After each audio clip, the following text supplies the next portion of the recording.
నిద్రలోకి జారే ముందు అసలేం జరుగుతుంది? మెలకువ నుంచి నిద్రలోకి జారటానికి మధ్య మగతగా ఉండే క్షణాల్లో నిజంగా ఏం జరుగుతుంది ఈ విషయాన్ని కనుగొనడానికి చాలామంది ప్రయత్నం అయితే చేయడం జరిగింది. సచేతంతగా నియంత్రణతో మెలకువగా ఉన్న వ్యక్తి అచేతనంగా కలల్లోనే నిద్రపోయే వ్యక్తిగా ఎలా మారతారు అనేది లెక్కించడానికి విశ్లేషణ అర్థమైతే ప్రయత్నిస్తున్నారు.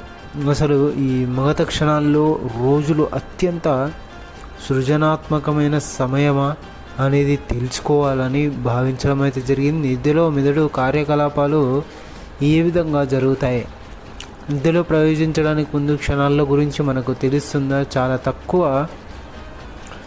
మందికి అయితే తెలుస్తుంది. మరి ఇలాంటి మరైనా ఇంట్రెస్ట్ తెలుసుకోవడానికి ఛానల్ సబ్స్క్రైబ్ చేసుకోండి. మరొక వీడియో